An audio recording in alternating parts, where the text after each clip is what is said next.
دائرے کے اندر ہے دوستو. ہم یہ نہیں کہہ رہے کہ آپ جہنم میں جلو گے، لیکن جہنم میں ہم نہ چاہ بھی نہیں رہے کوئی جہنم میں جلے. دنیا کا کوئی فرد جہنم میں جلے ہماری خواہش ہے ہی نہیں. وہ ہمارا قاتل بھی جہنم میں نہ جلے، ہم پر ظلم کرنے والا ظالم بھی جہنم میں نہ جلے. ہم تو چاہتے ہیں سب جنت میں جائیں، لیکن آپ مجھے بتائیں ہمارے چاہنے نہیں چاہنے سے کیا جہنم خالی رہ جائے گی؟ اس میں لوگ جائیں گے نہیں جائیں گے؟ جانے والے کیوں کر جائیں گے؟ وہ خود جانیں گے، جس وقت جائیں گے خود جانیں گے، اور وہ اظہار کریں گے اس بات کا کہ ہم کیوں کر جہنم میں جا رہے ہیں. ان کے اظہار کو اللہ جانتے ہیں. تو قرآن پاک میں ان جہنمیوں کے قول کو نقل کر رہے ہیں کہ دخول نار کے وقت تو جاتے جاتے یہ کہیں گے کہ ساری بیماریوں میں سلیکٹ کریں گے اور کہیں گے اگر ہم میں یہ اور یہ نہیں ہوتا تو آج ہم جہنم والوں میں نہیں ہوتے. تو ہم آپ کو سنا دے رہے ہیں اور کہہ رہے ہیں آپ اس کا مصداق ہیں. ہم واللہ نہیں کہہ رہے ہیں، لیکن ہم بتا رہے ہیں کہ ایسا بن نہ جانا. وہ جہنم میں جاتے ہوئے کہیں گے لو کننا نسمع، کاش کہ ہم سنتے ہوتے، او نعقل، یا سمجھتے ہوتے، ما کننا فی اصحاب السعیر، تو آج ہم جہنم والوں میں نہیں ہوتے. تو یہ سمجھنا بھی نہیں سننا بھی نہیں کس کی بیماری ہے؟ جہنمیوں کی بیماری. میرے دوستو آپ غور سے دیکھیں، تعصب چھوڑیں، ہنسنا چھوڑیں. مجھے بتائیں کہ یہاں پر یہ مقلد اس بیماری میں مبتلا ہے، مجتہد مبتلا ہے، اور مجھے بتائیں کیا غیر مقلد اس سے بچا ہوا ہے؟ اگر آپ کہیں بچا تو مجھے خوشی ہوگی، لیکن آپ کہہ نہیں سکتے. بات سمجھ آ رہی ہے؟ ڈھابیل میں میرا پروگرام تھا، پروگرام کے بعد کھانا ہوا تو مفتی ابوبکر صاحب ان کے ساتھی بیٹھا ہوا تھا. تو میں نے کہا بھائی گوشت تو کس چیز کا ہے؟ تو کہنے لگے منسوس ہے. تو کس چیز کا تھا؟ اگر کہتے غیر منسوس تو ہاں، وہ جب ساری پابندیوں کے بعد کی بات ہے، پابندی لگا کے پابند تھوڑی کوئی ہو جاتا. بہرحال سنیے ایک بات، ادھر سمجھ گئے آپ منسوس غیر منسوس؟ ہم سمجھ رہے ہیں ما انا علیہ واصحابی. کیا سمجھ رہے ہیں؟ اگرچہ کہ آپ کو لگ رہا ہے کہ میں کچھ اور ہی بات کر رہا ہوں، لیکن یقین جانیے میں اس راہ سے ہٹ ہی نہیں رہا ہوں، میں اسی کو سمجھا رہا ہوں. مقصود ہے کہ ہم سمجھ جائے ما انا علیہ واصحابی کی حقیقت کیا ہے. اور جیسے ہی ہم اس کو سمجھیں تو میں یہ نہیں کہتا کہ آپ بریلوی کا، غیر مقلد کا، فلاں فلاں کا جائزہ لیں کہ وہ اس پیمانے پر ہے کہ نہیں. سب سے پہلے تو اپنے آپ کو جانچیں کہ میں اس پیمانے پر ہوں کہ نہیں، اور اگر ہم ہیں تو اللہ کا شکر ادا کریں، اور جو نہیں ہیں انہیں بیمار مریض سمجھ کر ان کے علاج کی فکر کریں، ہے نا، ان کو فریق بنا کر ان کے پیچھے نہ لگ جائے. بات سمجھ آ رہی؟ آپ دیکھیں ابھی مسائل کو آپ نے جانا، کچھ منسوس ہوتے ہیں، کچھ میں یہ کہہ رہا تھا کہ اگر ہم اس پیمانے کا مصداق ہیں تو اللہ کا شکر ادا کرے دوستو، اور جو نہیں ہیں ان کے تعلق سے بدگمان نہ ہو، ان کو مریض سمجھے، فریق نہ سمجھے، ان کی علاج کی فکر کرے، ہے نا. ان کو جو ہے تو ان کی تنقید، ان کو ذلیل کرنے کے پیچھے نہ لگے. میرے دوستو یقین جانیے آپ جب کام کریں گے، کوشش کریں گے، صحیح طور سے نتیجہ صحیح ملے گا. ہمیں اس کا تجربہ ہے، اللہ کی توفیق سے جو بھی ہو رہا ہے. آپ دیکھیں کارگزاری کو سنانا مقصود نہیں ہے. آپ دیکھیں ہم نے جو ابھی بتایا مسائل دو قسم پر منقسم ہوتے ہیں. کچھ مسائل کو منسوس کہا جاتا ہے، کچھ کو ہاں. اس کے اعتبار سے ہم مسائل کی تقسیم یہاں کرتے ہیں.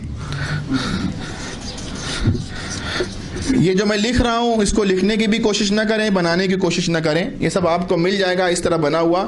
آپ لکھیں گے تو پھر کہیں اور ذہن چلا جائے گا تھوڑے وقت کے لیے. آپ تو ماشاءاللہ عالم ہیں، لیکن جو علماء کی مجلس نہیں ہوتی تو میں ایک جملہ کہتا ہوں، آپ لوگوں کو بتا دیتا ہوں. میں کہا کرتا ہوں کہ یہ جو باتیں مجھ سے کہی گئی سمجھانے کے لیے، تو اور جو لوگوں کو بیٹھا دیا گیا ہے، تو مجھے ایسا لگتا ہے کہ مجھ سے کہا جا رہا ہے کہ 12ویں کا میتھس پہلی کے بچے کو سمجھا دو. اس سمجھانے کے لیے میں صحیح کہہ رہا ہوں، اپنا خون کا آخری قطرہ نکال کے رکھ دوں. لیکن آپ کی طرف سے مجھے ایک چیز چاہیے، یکسوئی. اگر کوئی یکسوئی سے بیٹھا ہے اور تھوڑا بھی فہم ہے تو میں یہ نہیں کہوں گا کہ سب کچھ سمجھ جائے، لیکن اس کا مطلب یہ نہیں ہوگا کچھ نہ سمجھے. ضرور اتنا سمجھے گا کہ ہم حق پر ہیں. آپ دیکھیں یہ مسائل کی قسمیں، کچھ مسائل کتاب و سنت میں لکھے ہوتے ہیں، انہیں کیا کہتے ہیں؟ منسوسہ. جیسے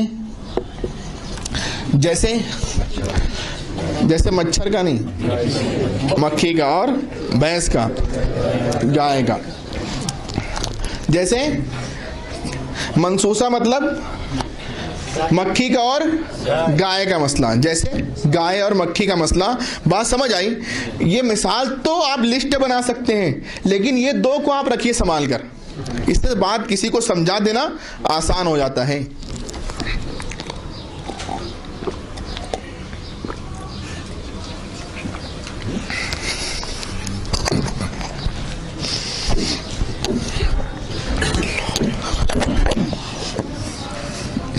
کچھ مسائل لکھے نہیں چھپے ہوتے ہیں, انہیں کیا کہتے ہیں؟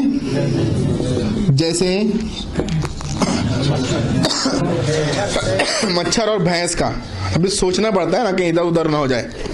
بہرحال یہ مسئلہ لکھا ہے کہ چھپا ہے, تو کتاب و سنت کی آیات و روایات سے کون نکالے گا, نبی یا غیر نبی؟ اہل یا نہ اہل؟ اہل. اہل جب نکالے گا تو وہ نتیجہ دو طریقے سے ہمیں ملے گا. کتنے طریقے سے؟ دو طریقے سے. کچھ مسائل پر اہل مسئلہ نکالنے کے بعد, اجتہاد کرنے کے بعد, استنباط کرنے کے بعد اتفاق کر لیں گے, تو ان کے اس اتفاق کو ہم کہیں گے اجماعی مسائل. کیا کہیں گے؟ آپ دیکھیں جیسے ادھر کا مسئلہ تھا منسوسہ, کس چیز کا؟ مثال کے طور پر مکھی اور غیر منسوسہ. یہاں کی ایک الگ سے مثال اپنے ذہن میں رکھیں آپ. اللہ کے نبی علیہ السلام کی وفات ہوئی ہے, جس میں مبارک رکھا ہوا ہے, تدفین نہیں ہوئی ہے. صحابہ کرام کے درمیان ایک اختلاف کی صورت پیدا ہو گئی, اور وہ اختلاف اس بات کو لے کر تھا کہ ہم میں کا کون خلیفہ بنے. یہ اختلاف نعوذ باللہ کرسی کی ہوس نہیں تھی, اصل وجہ یہ تھی کہ مسئلہ منسوس نہیں تھا. مسئلہ منسوس نہیں تھا. جب تک نگاہ مسئلے کی گہرائی تک کتاب و سنت کی نہیں گئی, مسئلے کا حل نظر نہیں آیا, اختلاف کی صورت باقی رہی. حضرت عمر رضی اللہ تعالیٰ عنہ نے سب کے دل میں اللہ نے بات ڈالی, آپ نے سب کو جمع کیا اور یہ کہا کہ حضرت صدیق اکبر رضی اللہ تعالیٰ عنہ کو اللہ کے نبی علیہ السلام نے ہماری نماز کا امام بنایا ہے, کیوں نہ ہم تمام مسائل کا امام بنائیں. امامت صلاۃ پر قیاس کیا خلافت امت کو. یہ سرچ کرنے کی جگہ تھی کہ نہیں؟ سرچ کرنے کی جگہ تھی. حضرت عمر رضی اللہ تعالیٰ عنہ اہل تھے کہ نہیں؟ صحابہ نے اتفاق کیا, مسئلہ اجماعی ہوا نہیں ہوا؟ اب ہم یہ کہہ سکتے ہیں اگرچہ کہ خلافت صدیق اکبر رضی اللہ تعالیٰ عنہ منسوس نہیں لیکن اجماعی ہے. کیسی ہے؟ منسوس نہیں لیکن کیسی ہے؟ جب کسی امر پہ اولو الامر متفق ہو کر اتفاق کر لیں تو ان کے اتفاق کا نام شریعت کی اصطلاح میں اجماع ہے. جب کسی معاملے میں اجماع ہو جائے تو اب وہاں قیامت تک اجتہاد کے نام پر, سرچ کے نام پر, ریسرچ کے نام پر دوبارہ یہاں اجتہاد کے نام پر دوبارہ ریسرچ کرنے کی اجازت. یہاں قیامت تک اب ریسرچ نہیں کھلے گا, سینٹر نہیں کھلے گا. یہاں پہ ریسرچ کے نام پہ دوبارہ اجتہاد نہیں ہوگا تو کسی کے کیے جانے والے اجتہاد کی تقلید بھی نہیں ہوگی. اب قیامت تک یہ جگہ اجتہاد و تقلید کے دائرے سے باہر ہو گئی. اگر اس وقت میں تمام کتابیں پوری دنیا کی لا کر اکٹھا کر لیں, اس کے اندر اس کے درمیان بیٹھ کر کوئی ریسرچ کے نام پر ایک ورق بھی کھولتا ہے تو اس کا یہ ایک ورق کھولنا صحابہ سے بدگمانی کی علامت بن جائے گا. وہ جب ایک ورق کھولے گا تو کہے گا مجھے کسی صحابی پہ اعتماد نہیں. زبان حال سے کیا کہے گا؟ کسی ایک صحابی پر اعتماد نہیں. اگر اسے کسی ایک پر بھی اعتماد ہوتا تو اسے اس اعتماد کے سارے اجماع سے مجتمع ہونا پڑتا. بہرحال اگر ریسرچ کرتا ہے تو نتیجہ کیا ملے گا پتا؟ وہ اتفاق سے متفق ہو جائے گا یا مختلف ہو جائے گا. یہی ہوگا, کچھ اور ہوگا. اگر متفق ہوا تو وقت ضائع کیا, مختلف ہوا تو امت میں انتشار پیدا کرنے کا سبب بن گیا. بہرحال اب یہاں قیامت تک اجتہاد نہیں اور تقلید نہیں. بات سمجھ آئی؟ دوسرا مسئلہ آپ دیکھیں, جمعہ میں کتنی اذان ہوتی ہیں؟ 2. ایک اذان اول ہوتی ہے, ایک اذان ثانی, ہے نا. ہم اپنے عرف میں جسے اذان ثانی کہتے ہیں, حضرت عثمان غنی رضی اللہ تعالیٰ عنہ کی جو سنت ہے جس پر تمام امت کے اجماع ہیں, اس سے اذان اول ہے لیکن ہم کہتے ہیں اذان ثانی. تو اذان ثانی اسی لیے میں کہہ رہا ہوں, آپ دیکھیں وہ جو اذان ہے اگرچہ کہ منسوس نہیں لیکن اجماعی ہے. کیسی ہے؟ جس وقت ضرورت تھی جب بھی, جہاں تھی وہاں بھی, یا جہاں نہیں وہاں بھی, جب ضرورت تھی جب تب بھی یا نہیں ہے تب بھی, تب سے لے کر آج تک حرمین شریفین سمیت پوری دنیا کی تمام مساجد اہل سنت والجماعت میں بلا انقطاع یہ اذان جاری ہے. اللہ کے نبی علیہ السلام نے فرمایا تھا علیکم بسنتی وسنت الخلفاء الراشدین المہدیین تمسکوا بها وعضوا علیہا بالنواجذ، اس پر عمل کر کے، اور چونکہ اجماعی بھی ہے اس لیے آج تک امت اس پر عمل کرتے آ رہی ہے. غیر مقلد اذان نہیں دیتے ہیں. کہ دیتے ہیں آپ کے یہاں؟ نہیں دیتے ہیں نا. آپ ان سے پوچھیں نا آپ اذان کیوں نہیں دیتے دوسری والی، تو وہ آپ سے کہیں گے حدیث میں ہے کیا. یہی کہتے ہیں، کچھ اور کہتے ہیں آپ کے وہاں؟ یہی کہتے ہیں نا. میں کہتا ہوں، بلکہ میں کیا کہتا ہوں، مفتی راشد صاحب کا جملہ نقل کر رہا ہوں کہ ہم لوگ ساتھی میں تھے، حضرت نے ایک جگہ کہا کہ ہمیشہ کہتے ہیں حدیث میں ہے کہ حدیث میں ہے کیا. کبھی سنے قرآن میں ہے کہ انہوں نے کہا ہو؟ بھائی دلیل کا مطالبہ کرتے ہوئے کوئی شخص قرآن چھوڑ حدیث کو اولیت اور فوقیت دیتا ہے تو سمجھ لو دین کی بنیادی کھو چکا ہے وہ تو. بہرحال ہم ان کے جملے کو ہی نقل کر رہے ہیں. وہ کہتے ہیں حدیث میں ہے کیا، اذان ثانی نہیں دیں گے اور کہیں گے حدیث میں. تو اب یہاں پر میں جواب دینے، پہلے تو بتایا ہم اذان کیوں دیتے ہیں، لیکن جواب چھوڑ دیں، جواب ہم دیں گے بعد میں. ابھی آپ ان کا جملہ سنبھال کر رکھیں کہ حدیث میں ہے کیا. ابھی ہم ان سے سوال کریں گے. آپ دیکھیں یہاں پر ایسا ہوا کہ عبداللہ ابن سبا اور اس کی ذریت کی نالائقیوں کی وجہ سے صحابہ کرام کے اندر اختلاف پیدا ہوا. اتنا بڑا کہ قتال تک نوبت آئی. تفصیل آپ لوگ جانتے ہیں. ایک دو جنگ ہوئی بڑی بڑی. اس کے اندر ایک جنگ میں حضرت عائشہ رضی اللہ تعالی عنہ شریک تھیں. ایک اونٹ پر بیٹھی تھی، اس لیے اس جنگ کا نام جنگ جمل ہے. آپ گرفتار ہو کر حضرت علی رضی اللہ تعالی عنہ کے لشکر میں آ گئی. جنگ کے اختتام پر لوگوں نے مطالبہ کیا کہ مال غنیمت اور عورتوں کو تقسیم کیا جائے. یہ مطالبہ جب عورتوں کے تعلق سے سنا، حضرت علی رضی اللہ تعالیٰ عنہ نے خاموشی اختیار کی. مطالبہ شدت اختیار کیا. آپ نے سب کو جمع کیا اور انتہائی غصے سے کہا کہ وہ شخص میرے سامنے آئے جو یہ چاہتا ہے کہ ام المومنین اس کے حصے میں آئے. یہ سننا تھا کہ پورے مجمع پہ سناٹا چھا گیا. اور میرے دوستو، وہ انتہائی اختلاف کے موقع پر صحابہ کرام کے درمیان ایک اس بات پر اتفاق ہوا کہ جب بھی مسلمان آپس میں قتال کریں گے کہ کسی وجہ سے اللہ نہ کریں قتال کریں تو ان کی عورتیں باندیاں نہیں بنیں گی. یہ مسئلہ منصوص نہیں لیکن اجماعی ہے. اب ہم غیر مقلدین زمانہ سے کہتے ہیں کہ وہ اس مسئلے میں کیا موقف رکھتے ہیں. اگر وہ کہتے ہیں کہ عورتیں باندیاں بنیں گی تو ہم ان سے کہیں گے حدیث میں ہے کیا. اگر وہ کہتے ہیں ٹھیک ہے بھائی ہم بھی یہ کہتے ہیں عورتیں باندیاں، تب بھی ہم ان سے کہیں گے حدیث میں ہے کیا. بھائی سمجھ رہے ہو؟ اب وہ کہے باندی بنے تو بے دلیل اور باندی نہ بنے تو بے دلیل. جس جگہ پر ہم اجماع کو مان کر دلیل والے ہو رہے ہیں وہ اجماع کے انکار کے ساتھ بے دلیل نظر آ رہے ہیں. آ رہے نہیں آ رہے؟ بہرحال یہ بات سمجھیں. میں نے جو مثال اجماعی مسائل کی دی بہت غور سے سمجھیے. مسائل غیر منصوصہ اجماعی. کون سا اجماع؟ غیر منصوصہ اجماعی. ہر اجتہاد ہمیں اس شکل میں نہیں ملتا. بعضی اوقات ایسا ہوتا ہے کہ اجماع نہیں ہوتا. جہاں اجماع نہ ہو اسے ہم کہتے ہیں غیر اجماعی مسائل. کیسے مسائل؟ غیر اجماعی مسائل سے ذہن میں تصور قائم ہوتا ہے اختلافی نہیں، بس اجماع نہیں ہوا. غیر اجماعی سے مراد کیا؟ اجماع نہیں ہوا، اختلاف کی کوئی صورت اگرچہ کہ نہ ہو. آپ دیکھیں مثال کے لیے عرض کر رہا ہوں. ایک چھوٹی سی روایت ہے شمائل ترمذی میں. اللہ کے نبی علیہ السلام نے ایک بچے کو دیکھ کر فرمایا یا ابا عمیر ما فعل النغیر. چھوٹا سا جملہ ہے، بظاہر ایک جملہ بچے سے کہہ رہے آپ کا پرندہ بلبل اور لال کیا ہوا، لیکن ہمیں تو کچھ نظر نہیں آتا. لیکن جب کوئی فقیہ اس پہ نظر ڈالتا ہے تو اس میں مسئلے کا حل نہیں دکھتا، مسائل کے حل نظر آتے ہیں. آپ دیکھیں علماء کرام کہتے ہیں کہ فقہاء نے 100 سے زائد مسائل کا حل اس روایت سے نکالا ہے. اتنی سی بات سمجھ آئی؟ آپ کو تو پتہ ہی ہوگا کہ اللہ کے نبی علیہ السلام کو جو خصوصی اوصاف سے نوازا گیا تھا اس کے اندر ایک صفت تھی جوامع الکلم. یہ کیا بات ہے؟ جوامع الکلم، کہ بات ایک ہو لیکن بہت ساری بات کو جامع ہو. ایک جملہ ہو، وہ بات ایسی ہو کہ اس بات میں بہت ساری بات چھپی ہو. اللہ کے نبی علیہ السلام کی اس صفت کا حامل جو جملہ ہوگا دوستو، اس کے اندر جو مسائل چھپے ہوں گے، ادھر دیکھیں آپ، جو مسائل چھپے ہوں گے اسے کون نکالے گا، نبی یا غیر نبی؟ اگر نبی ہی نکال دیں تو اس صفت کا فائدہ کیا ہوا؟ تو ضرور بھی ضرور کوئی غیر نبی نکالے گا. وہ غیر نبی اہل ہوگا کہ نہ اہل ہوگا؟ اہل ہوگا. پھر اہل اس صفت سے سمجھ کر فائدہ اٹھائے گا، نہ اہل کیا کرے گا؟ سن کر فائدہ اٹھائے گا. اہل کا سمجھ کر فائدہ اٹھانا اجتہاد کہلوائے گا اور نہ اہل کا سننا. نبی کی اس صفت سے امت قیامت تک اجتہاداً یا تقلیداً ہی فائدہ اٹھا سکتی ہے, غیر مقلد بن کر ہرگز نہیں. بات سمجھ آ رہی ہے؟ بہرحال وہ جملہ دیکھیں, اس کے اندر ایک مجتہد کی فقیہ کی نظر پڑی تو مسئلہ نکال کر دیا کہ بچوں کا نام ابو لگا کر رکھ سکتے ہیں. بچہ ہے, ابھی شادی کر کے کوئی عمیر کا باپ تو نہیں بن گیا کہ ابو عمیر کہا جائے, لیکن زبان نبوت سے یہ نام جب ادا ہوا اور ناموں کی طرح تبدیل نہیں ہوا تو ضرور بھی ضرور ایسا نام رکھنا درست ہے. ابو اسامہ, ابو حذیفہ, ابو طلحہ نام رکھ سکتے ہیں.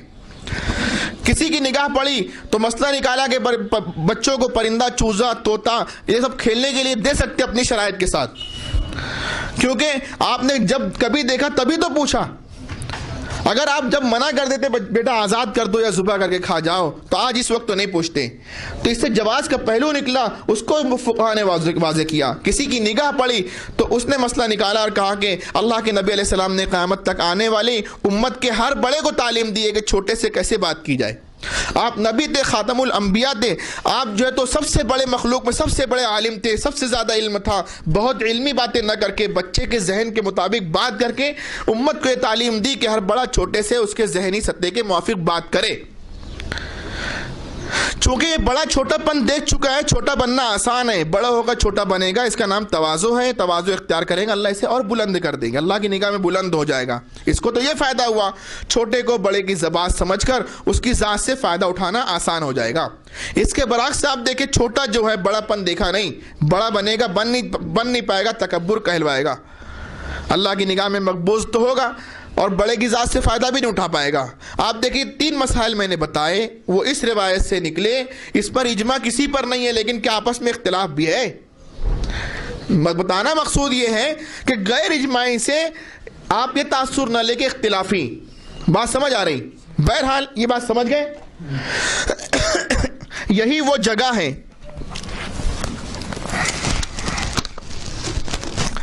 یہی وہ جگہ ہے, اس کو غور سے دیکھیں آپ, یہی وہ جگہ ہے کہ قیامت آ رہی ہوگی, لاکھوں مسائل لا رہی ہوگی. مجھے توجہ بہت چاہیے, الجھن ہو جاتی ہے. آپ ادھر دیکھیں, ہم یہاں پر یہی وہ جگہ ہے کہ قیامت آ رہی ہوگی, لاکھوں مسائل لا رہی ہوگی. اگر مسئلہ صراحتاً حل نہیں ہو رہا ہوگا تو ہم میں کا اہل سمجھ کر اور ہم میں کا نا اہل سن کر اس پر عمل کے پیرا ہو کر تکمیل دین کا عملی مژدہ سنا رہا ہوگا کہ نہیں. جو ہم یہ اس وقت عملی طور سے اس بات کو ثابت کر رہے ہوں گے کہ یہ اسلام قیامت تک کے مسائل کا حل اپنے اندر رکھتا ہے اور مکمل اسلام ہے, تو یہ عملی مژدہ سنانا تکمیل دین کا اجتہاد و تقلید کو مان کر ہوگا یا اس کے انکار کے ساتھ ہوگا؟ مان کر ہوگا, مان کر ہوگا نا میرے دوستو. یہاں پر اگر اجتہاد و تقلید کو چھوڑ دیا جائے تو تکمیل دین پر حرف آتا ہے, نہیں آتا. میں ایک چیز بتانا چاہتا ہوں, وہ بہت پوائنٹ کی چیز ہے, آپ لوگ غور کریں. پہلے یہاں دیکھیں, مسئلہ منصوص ہے کہ غیر منصوص ہے, کیسے حل ہوا تھا؟ صراحتاً, صراحت کے ہونے کی وجہ سے اجتہاد نہیں ہوا, اور اجتہاد نہیں ہوا تو تقلید نہیں ہوئی. یہاں پر صراحت کے نہ ہونے کی وجہ سے کیا ہوا؟ صراحت کے نہ ہونے کی وجہ سے اجتہاد ہوا, اور اجتہاد کے ہونے کی وجہ سے تقلید ہوئی. صحیح ہے یا غلط ہے؟ غیر مقلد کہتے ہیں تقلید شرک ہے, مقلد مشرک مستحق فی النار والسقر ہے. تو آپ میں کا کون ہے جو جہنم میں جلنا پسند کرتا ہے؟ کوئی بھی نہیں, میں بھی نہیں. تو میں ان سے کہتا ہوں کہ اگر تقلید شرک ہے, پہلے پھر سے سنیں, صراحت کے نہ ہونے کی وجہ سے اجتہاد ہوا, اجتہاد کے ہونے کی وجہ سے تقلید ہوئی. تقلید اگر شرک ہے تو میں غیر مقلدین سے کہتا ہوں تقلید چھڑاؤ. تقلید چھڑانا ہے تو اجتہاد مٹاؤ, اجتہاد مٹانا ہے تو صراحت لاؤ. غلط تو نہیں کہہ رہا ہوں بھائی. صراحت کے نہ ہونے کی وجہ سے اجتہاد, اجتہاد کی وجہ سے تقلید ہوئی, تقلید شرک ہے تو نہیں کرنا ہے, جہنم نہیں جلنا ہے. تقلید چھڑاؤ, تقلید چھڑانا ہے تو اجتہاد مٹاؤ, اجتہاد مٹانا ہے تو قیامت تو آئے گی, صراحت نہیں آئے گی. جو غور کر کے سمجھ لے, ہر کوئی نہ سمجھے. صراحت لانے سے پہلے ایک چیز اور لانا پڑے گی. اگر یہاں صراحت لائی جائے تو اس سے پہلے ایک چیز اور لانا پڑے گی. کوئی بتا سکتا ہے کیا لانا پڑے گا؟ نبی کو. نبی آئیں گے تو صراحت آئے گی نا. نبی آئیں گے تو آپ دیکھیں جو اجتہاد کا منکر ہوتا ہے نا, تو وہ شعوری طور سے نہیں, غیر شعوری طور سے ضرور ختم نبوت کے عقیدے کو ضرب لگاتا ہے. آپ غور کریں. بہرحال یہاں دیکھیں, ہم صحیح کہہ رہے ہیں, تقلید چھوڑنے کے لیے آمادہ ہے نہیں آمادہ ہے؟ تم یہ کہو گے کہ ہم صرف اپنا نام غیر مقلد رکھ لیں تو پھر ایسے مسئلے کا حل نہیں ہے. ہمیں کوئی ٹھکانہ بتاؤ کہ ہم جا کے مسئلہ حل کر لیں. اور وہ ہم بتاتے ہیں ہم نے یہاں تقلید کی تھی, اس کی وجہ تھی صراحت کا نہ ہونا, اس کی وجہ سے اجتہاد ہوا, اجتہاد کی وجہ سے تقلید ہوئی. تقلید اگر شرک ہے, تقلید چھڑاؤ, تقلید چھڑانا اجتہاد مٹاؤ, اجتہاد مٹانا ہے تو قیامت آئے گی. لیکن یہاں پر ہم میں کا اہل سمجھ کر نہ اہل سن کے مسئلہ حل کر رہے اجتہاداً تقلیداً کر رہے نا. لیکن غیر مقلد یا اجتہاد و تقلید کے انکار کے ساتھ جتنے مسائل پہ عمل کرے گا بے دلیل ہو کر کرے گا. نام کیا رکھے گا پتہ؟ اہل حدیث. ہوگا بے دلیل, نام کیا رکھے گا؟ اہل حدیث. دجل یہی ہوتا ہے کہ ہوتا کچھ نہیں, نظر آتا سب کچھ. اب دلیل تو ہے نہیں کچھ, نام رکھ دیا اہل حدیث. آپ کو میں بتاؤں, آپ نے دیکھا ہوگا کہ وہ سمجھنے والے کو مجتہد کہتے ہیں, سننے والے کو مقلد کہتے ہیں. جو سمجھتا بھی نہیں سنتا بھی نہیں اسے کیا کہتے ہیں؟ عقل کا اعلیٰ درجہ سمجھ لینا وہ ہے کہ غیر مقلدین کے پاس؟ عقل کا ادنا درجہ ہے سن لینا وہ ہے کیا؟ تو کتنا % ہے عقل کا؟ 0. لیکن آپ اگر پوچھ لیں نا بھائی کیا کر رہے ہو, تو کہے گا میں تحقیق کر رہا ہوں.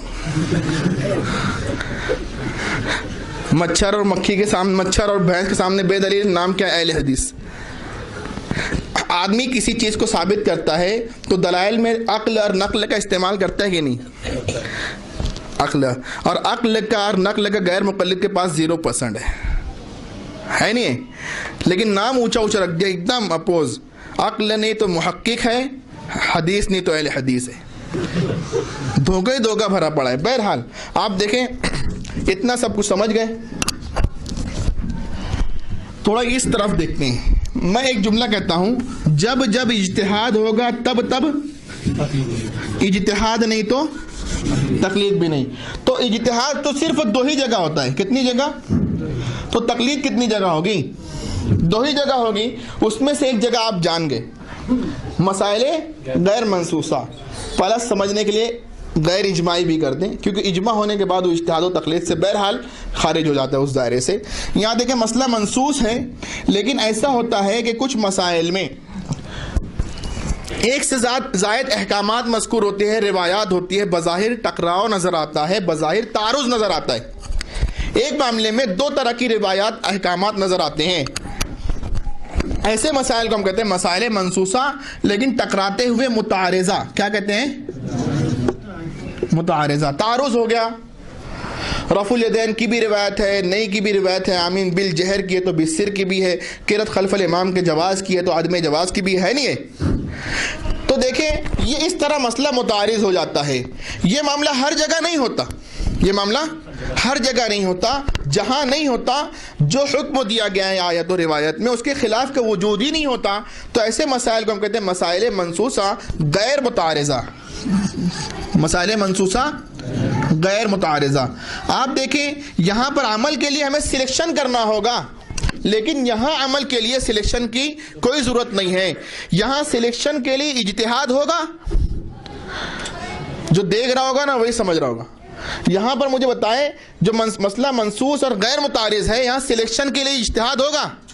جب یہاں اجتہاد نہیں ہوگا تقلید ہوگی نہیں. یہ جگہ قیامت تک اجتہاد و تقلید کے دائرے سے باہر ہے. لیکن غیر مقلد یا اجتہاد و تقلید کو روا رکھتے ہیں. یہ بات میں کہہ دے رہا ہوں, ثابت نہیں کروں گا کیونکہ اس کے لیے بہت وقت چاہیے, جو کہ ہے نہیں. جہاں نہیں کرنا وہاں کون کرتا ہے؟ غیر مقلد. اتنا تو بیٹھا لیں, پکی بات ہے. آپ دیکھیں مسئلہ منصوصہ غیر متعارضہ ہوگا تو قیامت تک یا اجتہاد نہیں ہوگا, جب اجتہاد نہیں تو تقلید نہیں ہوگی. لیکن اگر متعارض ہو جائے تو مسئلہ پیدا ہوا کہ نہیں ہوا؟ مسئلہ پیدا ہوا. جب مسئلہ پیدا ہوا تو مسئلے کے حل کے لیے اللہ تعالیٰ کہتے ہیں 2 شخصیات کے پاس جاؤ. کتنے کے پاس؟ ایک کو کہتے ہیں، ایک کہا کہ رسول کے پاس جاؤ یا اولو الامر کے پاس جاؤ، وَلَوْ رَدُّوهُ إِلَى الرَّسُولِ وَإِلَى أُولِي الْأَمْرِ مِنْهُمْ، رسول کے پاس جائیں گے، وہ جو زبان نبوت سے ارشاد ہوگا مسئلے کا حل ہو جائے گا، سمجھ آتی ہے، لیکن اللہ نے اولو الامر کے پاس کیوں بھجوایا؟ کیا وہ بھی رسول ہوگا؟ کیا اس پر بھی وحی کا نزول ہوگا؟ کیا احادیث کا ورود ہوگا؟ ہرگز نہیں۔ کتاب و سنت کا نہ نزول و ورود ہوگا، لیکن وہ کتاب و سنت اگرچہ کہ نزول و ورود نہیں ہوگا، لیکن کتاب و سنت کی تہ تک پہنچا ہوا ہوگا۔ وہ کہاں تک پہنچ ہوگی؟ تہ تک پہنچ ہوگی۔ وہ اللہ نے وہ استنباط کرنے والا ہوگا، کتاب و سنت کی گہرائی سے مسائل کو نکال لینے کی صلاحیت رکھنے والا ہوگا۔ اللہ نے فوراً بعد اس کی نشانی بتلا دی، کہا وَلَوْ رَدُّوهُ إِلَى الرَّسُولِ وَإِلَى أُولِي الْأَمْرِ مِنْهُمْ وَإِلَى أُولِي الْأَمْرِ مِنْهُمْ لَعَلِمَهُ الَّذِينَ يَسْتَنبِطُونَهُ مِنْهُمْ، وہ استنباط کرنے والا ہوگا۔ آپ دیکھیں یہاں پر جو جھگڑا ہوتا ہے کہ اولو الامر سے مراد حاکم ہے یا مجتہد، ہم کہتے ہیں دونوں ہی ہے۔ مجتہد تو کتاب اللہ کی آیت سے ثابت ہے اور بخاری کی روایت سے، حاکم بھی ثابت ہے، دونوں ہی ہیں۔ اول درجے میں استنباط کرنے والا ہے، مجتہد ہے۔ بات سمجھ آ رہی ہے؟ بہرحال جب اللہ نے دو کے پاس بھیجا، رسول کے پاس اور اولو الامر کے پاس، تو ہم پہلے کس کے پاس جائیں؟ رسول کے پاس۔ تو ہم یہاں جاتے ہیں سب سے پہلے رسول کے پاس، تو بہت سارے مسائل کا حل ہمیں یہاں مل جاتا ہے۔ روایات اگرچہ کہ متعارض ہیں، ایک معاملے میں ایک سے زائد احکامات نظر آتے ہیں، لیکن ان متضاد روایات میں سلیکشن نبی کی ذات سے ہمیں مل جاتا ہے، نبی کی ذات سے سلیکشن مل جاتا ہے۔ مختلف آیات اور روایات ہوتی ہے، اس میں نبی کی ذات سے سلیکشن اس طرح ملتا ہے۔ اس کی بہت شکلیں میں ایک بتا رہا ہوں کہ یہ پتہ چلتا ہے کہ کون سی روایت پہلے کی ہے، کون سی بات کی ہے۔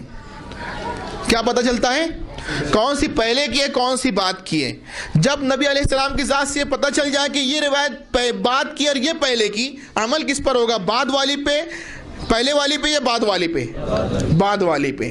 بات سمجھ آئی؟ یہ پتہ ہوتا ہے کہ کون سی پہلے کی ہے، کون سی۔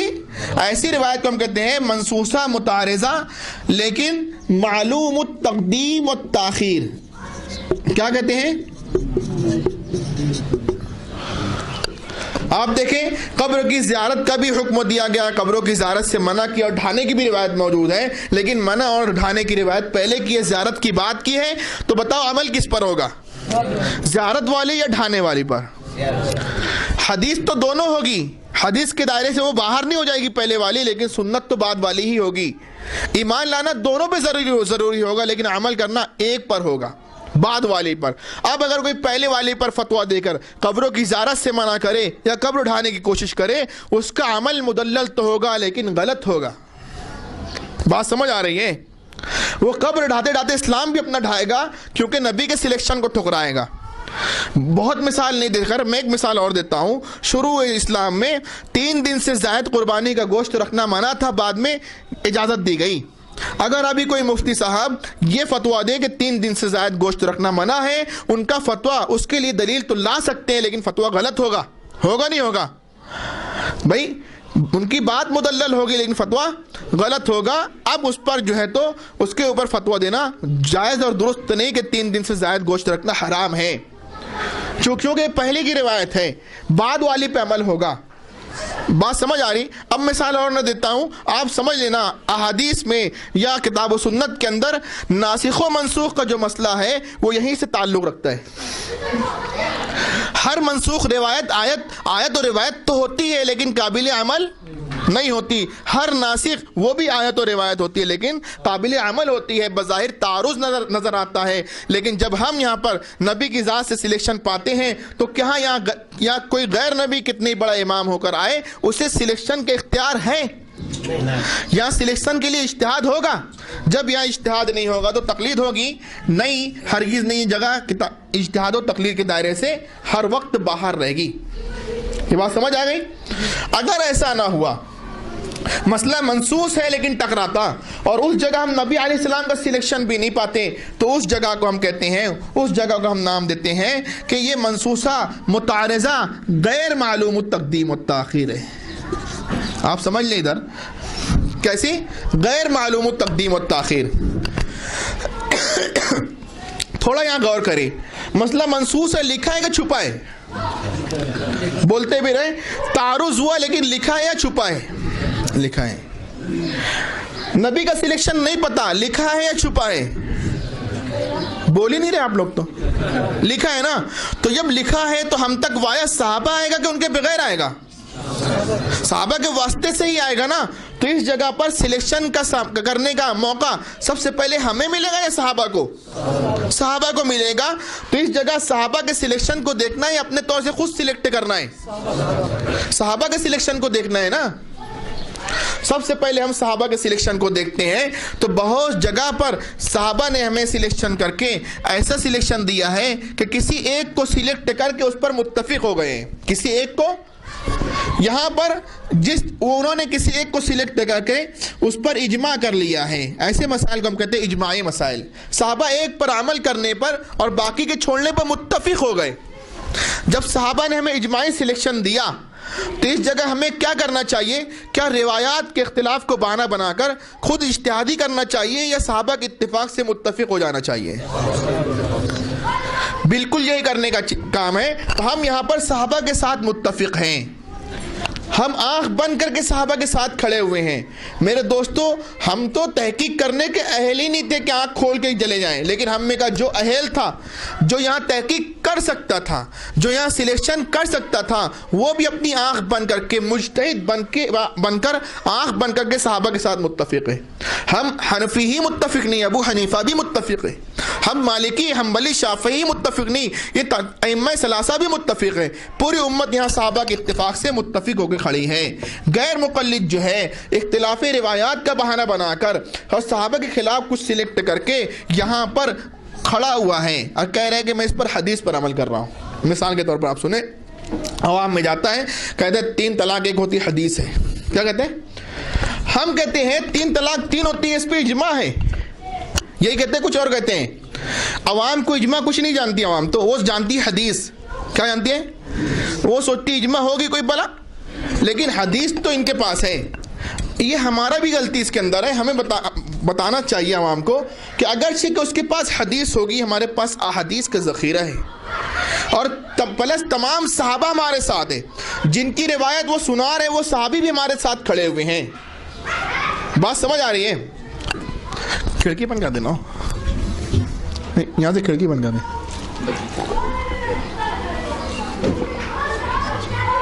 الحمدللہ. آپ ادھر دیکھیں. پہلی بات تو آپ سمجھ رہے ہیں کہ تمام چیزیں نہ سمجھنا مقصود ہے نہ سمجھانا. سمجھنا تو کیا ہے، لیکن اس کا سمجھنا موقوف ہے اس کے سمجھنے پر. تو یہ ہماری مجبوری سمجھ لو جی. یہاں دیکھیں، ائمہ اربعہ سمیت دیگر فقہا سمیت پوری امت صحابہ کے اتفاق سے متفق ہے. وہ روایات کے اختلاف کو بہانہ بنا کے غیر مقلد یہاں مختلف کھڑا ہوا ہے. یہ سب مل کے کہتے 3 طلاق 3 تو کہتا نہیں ایک. یہ کہتے سب مل کے 20 تراویح کہتا نہیں ایک. یہ کہتے کہ دخول بلا انزال پہ غسل واجب ہے، کہتا نہیں واجب ہے. مختلف ہو کے کھڑا ہے روایات کا سہارا لے کے. میں کہتا ہوں یہ جگہ امت میں اتفاق کی تھی کہ نہیں؟ یہاں اتفاق کی ہے یا اختلاف کی ہے؟ غیر مقلد یہاں متفق ہے یا مختلف ہے؟ جو یہاں سے مختلف ہوگا اسے ہم کہیں گے فرقہ. کیا کہیں گے؟ فرقہ اور مسلک میں فرق ہے. اور اس فرق کو ہم ملحوظ نہیں رکھتے ہیں تو عوام بھی اس کے اندر جو ہے تو غلط ملت کا شکار ہے. وہ فرقہ کو مسلک کو فرقہ سمجھتی ہے، کہتی ہے یہ 4 فرقے خود ہیں. نبی تو ایک برمار ما انا علیہ واصحابی، ایک جائے گا تم 4 کس طرح ہو. یہ اشکال آتا ہے ذہن میں. تو آپ فرقہ اور مسلک کا فرق سمجھے، اشکال تو دور ہو جائے گا. آپ دیکھیں جو یہاں سے کٹ مار کے الگ ہوگا اسے کیا کہیں گے؟ فرقہ کہیں گے. یہ امت میں جگہ اتفاق کرنے کی، اختلاف کرنے کی نہیں ہے. غیر مقلد اس کو حال دیکھیں آپ، اس جگہ سے مختلف کھڑا ہے نہیں کھڑا ہے، لیکن کر کیا رہا ہے پتہ؟ عوام میں یہ اسٹیج لگا رہا ہے اتحاد امت کے نام پر. لگا رہے نہیں لگا رہے. ہم کہتے ہیں کہ اس جگہ پر صحابہ سے مختلف ہو کر اتحاد امت کے نام پہ کانفرنس کرنا کوئی فائدہ نہیں دے گا. کہ دے گا؟ یہاں آپ اتحاد امت کی کانفرنس نہ کریں بلکہ صحابہ کے ساتھ متفق ہو جائیں، خود اتفاق ہو جائے گا. ہوگا نہیں ہوگا؟ اس جگہ پر میں دیکھتا ہوں کہ ہم مقلدین جب صحابہ کے ساتھ متفق ہیں اور وہ مختلف ہو کر اتحاد امت کا نعرہ لگا رہا ہے تو مجھے لگتا ہے وہ صرف گفتار کا غازی ہے، ہم کردار کے غازی اس جگہ ہیں۔ بات سمجھ آ رہی ہے؟ ہم کہتے ہیں تم یہاں نعرے نہ لگاؤ، صحابہ کے ساتھ متفق ہو کر بتاؤ، ہم خود متفق رہیں گے، لیکن صحابہ کو چھوڑ کر کتنے اتفاق کے اتحاد کے نام پہ اسٹیج لگاتے رہو، کبھی امت میں اتفاق پیدا نہیں کر سکتے۔ بات سمجھ آ رہی ہے کیا؟ آپ دیکھیں اگر ایسا نہ ہو، یہاں پر اگر کوئی ریسرچ کرتا ہے، تفصیل بہت، اب کیا کریں چھوڑیں اس کو، اگر ایسا نہ ہوا تو ان مسائل کو جو منصوص متعارض غیر معلوم التقدیم والتاخیر ہے، صحابہ نے کسی ایک پہلو پہ اجماع نہیں کیا، تو ایسی صورتیں اگر ہیں کہ روایات مختلف ہیں، روایات کے اختلاف کی بنیاد پہ صحابہ کے درمیان اپنائی گئی صورتیں بھی مختلف ہیں، تو ان مختلف صورتوں کا ہم کہتے ہیں غیر اجماعی مسائل۔ کیا کہتے ہیں؟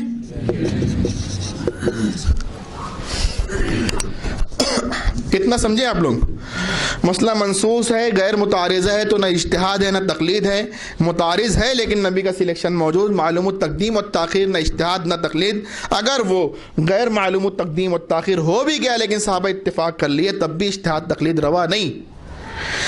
اگر کوئی مسئلہ ان شرطوں کے ساتھ مشروط ہو کہ منصوص ہو کر متعارض ہو، پھر متعارض ہو کر غیر معلوم التقدیم والتاخیر ہو، پھر غیر معلوم التقدیم والتاخیر ہو کر غیر اجماعی ہو، تب کہیں جا کر اس جگہ پر عمل کے لیے اجتہاد و تقلید کو روا رکھا گیا ہے۔ مجھے بتاؤ، جب صحابہ نے یہاں پر روایات کے اختلاف پر مختلف راہیں اختیار کی، تو صحابہ کی ان مختلف راہوں کے اندر کون سی راہ حق کی ہے اور کون سی راہ باطل کی ہے؟ سب راہ حق کی ہے نا؟ جب سب راہ حق کی ہے تو ان راہ کا راہی کوئی اس پر چلے یا اس پر چلے، حق کی راہ کا راہی ہوگا کہ نہیں ہوگا؟ معتبر راہ کا راہی ہوگا کہ نہیں ہوگا؟ ہوگا نا۔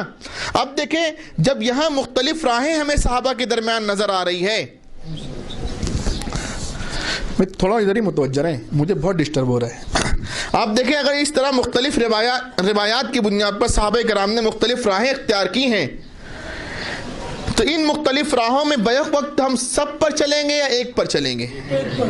ایک پر چلیں گے تو اس کے لیے سلیکشن کرنا ہوگا کہ نہیں کرنا ہوگا؟ اب یہ سلیکشن کون کرے گا، صحابی یا غیر صحابی؟ غیر صحابی۔ بھائی یہ سلیکشن کون کرے گا؟ اہل ہوگا کہ نہ اہل ہوگا؟ اہل ہوگا نا، صحابی نہیں، اہل ہوگا نہ اہل۔ مطلب کیا پتا، میں نہیں ہوں گا، ابو حنیفہ ہوں گے، آپ نہیں ہوں گے، امام شافعی ہوں گے، ہم نہیں ہوں گے، امام احمد بن حنبل اور امام مالک رحمۃ اللہ علیہ رحمہ اللہ ہوں گے، یہی ہوں گے نہیں؟ تو وہ سمجھ کر سلیکٹ کریں گے، تو پھر ہم کیا کریں گے؟ سن کر عمل کریں گے۔ وہ سمجھ کر سلیکٹ کریں گے، ہم سن کر، ان کا سمجھ کر سلیکٹ کرنا اجتہاد کہلوائے گا، ہمارا سن کر عمل کرنا۔ اس جگہ پر ہم جب بھی عمل کرنے جائیں گے تو عمل کی صورت دو ہی بنے گی، اجتہاداً یا غیر مقلد بن کر کچھ بھی کرے غلط ہو جائے گا۔ بات سمجھ آ رہی؟ یا تو سمجھ کر سلیکٹ کر لے یا سن کر عمل کر لے، یہی جو دو طریقے صحیح ہوں گے۔ بہرحال یہاں پر آپ دیکھیں، یہاں پر اگر کوئی رفع الیدین سلیکٹ کرتا ہے تو ہم کہتے ہیں حنبلی رہا ہے، شافعی۔ اور کوئی ترک رفع الیدین اختیار کرتا ہے تو ہم کہتے ہیں یہ احناف کا مسلک ہے، یہ مالکیہ کا مسلک ہے۔ کیوں بھائی؟ اس جگہ غیر مقلد آئے گا اگرچہ کہ نا اہل ہو، اگرچہ کہ سلیکشن کرنا نہ آتا ہو، اگرچہ کہ سلیکٹر کی نہ مانتا ہو، نا اہل ہو کے کچھ اٹھا لے گا اور اسے کہے گا محمدی نماز، کہے گا نہیں کہے گا؟ اور ہم کہہ رہے ہیں حنفی، شافعی، مالکی نماز، کیا فرق ہے اس کے اندر؟ وہ کہتا ہے میں محمدی، ہم کہتے ہیں حنفی۔ عوام جب سنتی ہے محمدی ہم حنفی، تو محمدی بننا اچھا ہے نہ کہ حنفی؟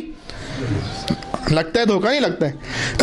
مجھے بتاؤ، ہر راہ محمدی راہ ہے کہ نہیں ہے؟ بالکل، ہر راہ کا راہی محمدی راہ کا راہی ہے، لیکن اس جگہ پر روایت اگرچہ کہ نبی کی ہو، سلیکشن نبی کا ہے غیر نبی کا؟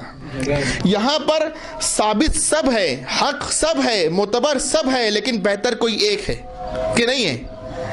تو وہ ان بہتر میں سے زیادہ بہتر کوئی ایک چنا ہوگا، باقی سے خطا ہوئی نہیں ہوئی؟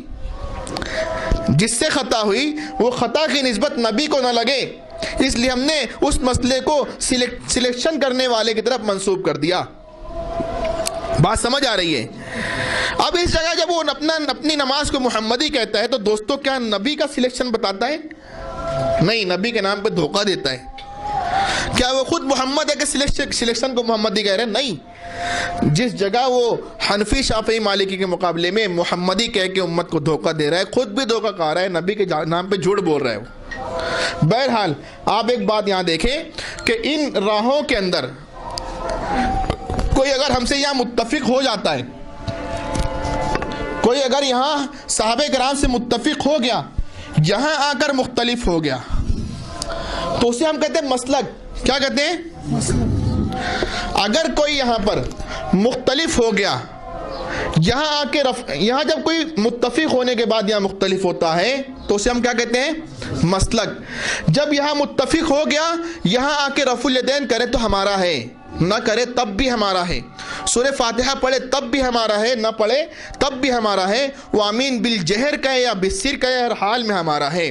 یہاں سے فرقہ نہیں بنتا، یہاں سے مسلک بنتا ہے۔ اختلاف کی یہ بنیاد نہیں ہے، یہ عمل کے لیے مختلف صحابہ کی اختیار کردہ راہوں کا نام ہے۔ اختلاف تو یہاں سے ہوتا ہے دوستو۔ اگر کوئی یہاں سے کٹ گیا، اب یہاں کے رفع الیدین کرے تو ہمارا نہیں کرے تو ہمارا نہیں، سورہ فاتحہ پڑھے تو ہمارا نہیں پڑھے تو ہمارا نہیں، وہ آمین بالجہر کہے یا بالسر کہے، ہر حال میں ہمارا نہیں ہے۔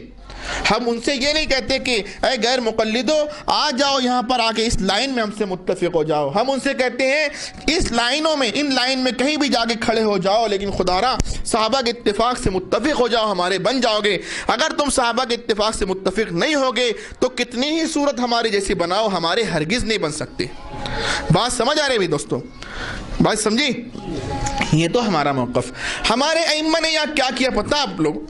یہاں پر ان مختلف راہوں میں عمل کرنا چونکہ ایک ہی پر ممکن ہے، اس لیے مجبوراً ان مختلف راہوں میں سے مجبوراً کسی ایک کو ترجیح دی ہے۔ کیا دیے؟ ترجیح۔ وہ قلم نہیں آیا دوسرا؟ نہیں ٹھیک، کوئی بات نہیں، چھوڑ دیں بھائی۔ ترجیح دی،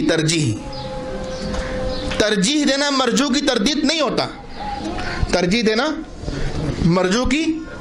یہ دیکھیے وائٹ بورڈ تھا تو قلم لانے والے نے بلیک قلم لایا، گرین بھی لا سکتے تھے، کوئی اور کلر لا سکتے تھے، لیکن نہیں لایا کیونکہ بہتر کون سا دکھے گا؟ سفید، ایک کالا دکھے گا سفید پر۔ تھوڑے سے معمولی سے فرق کی وجہ سے ترجیح دی، جیسے ہی کالے کو ترجیح دی تو وہ ہرے اور لال کے قلم ہونے کے منکر ہو گئے، کیا مارکر ہونے کے منکر نہیں، وہ اپنی صفات کے ساتھ ویسے ہی موجود ہیں، معمولی سے فرق سے ترجیح دی گئی۔ ترجیح دینا مرجو کی تردید نہیں ہوتی۔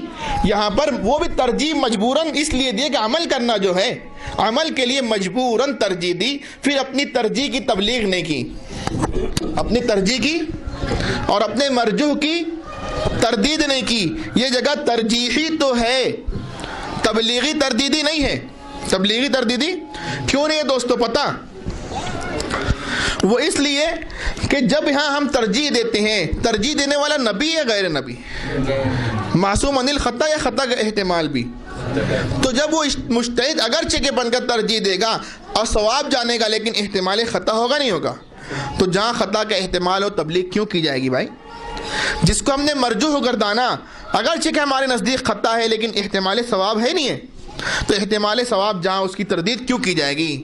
اور سنیے اہم وجہ یہ ہے کہ اگر یہاں پر میں ترک رفع یدین کر کے رفع الیدین کی تردید کروں گا تو آج کے شوافع و حنابلہ کی تردید بعد میں ہوگی، پہلے ان صحابہ کرام کی ہوگی جو رفع الیدین کرتے تھے۔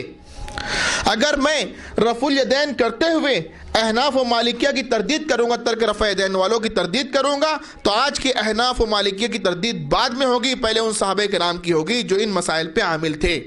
اس لیے میرے دوستو یہ جگہ ترجیحی تو ہے، تبلیغی تردیدی نہیں۔ اس لیے آپ دیکھیں ہم میں کا کوئی شافعی ہو، حنبلی ہو، مالکی ہو، حنفی ہو، وہ دعوت دیتا ہے، تبلیغ کرتا ہے نماز کی، تردید کرتا ہے بے نمازی ہونے کی، وہ رفع الیدین ترک رفع یدین کی تبلیغ تردید نہیں کرتا۔ اس کے برعکس آپ دیکھیں غیر مقلدین نماز پڑھتے نہیں، نماز کی نمازی ہونے کی تبلیغ نہیں کرتے، بے نمازی ہونے کی تردید نہیں کرتے۔ تردید اور تبلیغ کا میدان تو رفع الیدین اور ترک رفع یدین کو بنا دیا دوستو۔ یہاں یہ جب بھی اس معاملے کو بجائے ترجیح کے تبلیغ و تردید کا پہلو دیا جائے گا، امت میں انتشار پیدا ہو جائے گا۔ امت میں انتشار پیدا ہو جائے گا دوستو. اور اس وقت جب کہ اتحاد کی بہت ہی زیادہ یہاں پہ اہمیت حاصل ہو گئی ہمارے زمانے میں, غیر مقلدین ان معاملات میں امت میں تبلیغ و تردید کا پہلو اختیار کر کے انتشار پیدا کر رہے ہیں, اور ساتھ ہی ساتھ میرے دوستو چور مچائے شور کے مصداق اتحاد امت کے نام پہ کانفرنس بھی کر رہے ہیں نہیں کر رہے. بہرحال دوسرا پہلو, پہلے ایک چیز یہاں پھر سے سمجھیں. یہاں پر آپ نے دیکھا تھا پہلے صراحت کے نہ ہونے کی وجہ سے اجتہاد ہوا, صراحت کے نہ ہونے کی وجہ سے, اور اجتہاد کے ہونے کی وجہ سے تقلید چھڑانا. اجتہاد مٹاؤ, اجتہاد مٹانا ہے, صراحت لاؤ, آئے گی؟ یہ پہلی ایک جگہ یہ تھی اجتہاد کی تقلید کی. دوسری جگہ کون سی ہے؟ یہ والی, جب مسئلہ منسوسہ لیکن متعارض ہو جائے گا, بلکہ وہ بھی غیر معلوم تقدیم و تاخیر ہو کر غیر اجماعی صورت اختیار کرے گا, تب ہم میں کا اہل یہاں پر اجتہاد کرے گا. یہاں پر آپ غور سے دیکھیں, یہاں تو صراحت کا نہ ہونا اجتہاد کی وجہ تھی. یہاں پر اجتہاد کی وجہ کیا ہے؟ ذرا غور کر کے بتلائیں. بہت قریب آ گئے, بہت سمجھ آ جائے گا ابھی. آپ دیکھیں یہاں کوئی بتا سکتا ہے؟ میں بتاتا ہوں, سنیے. یہاں پر مسئلہ منسوخ تھا لیکن تعارض ہو گیا. کیا تھا؟ تعارض کے ہونے کی وجہ سے اجتہاد ہوا نہیں ہوا. اگر مسئلہ غیر متعارض ہوتا تو اجتہاد ہوتا ہی نہیں, غیر معارض ہوتا تو اجتہاد ہوتا ہی نہیں. مسئلہ جب متعارض ہوا تو اجتہاد ہوا. یہاں تعارض کے ہونے کی وجہ سے کیا ہوا؟ اجتہاد ہوا. اور اجتہاد کی وجہ سے کیا ہوا؟ تقلید ہوئی. جب ہم تقلید کرتے ہیں, غیر مقلد کہتے ہیں مشرک مستحق فی النار و سقر ہیں.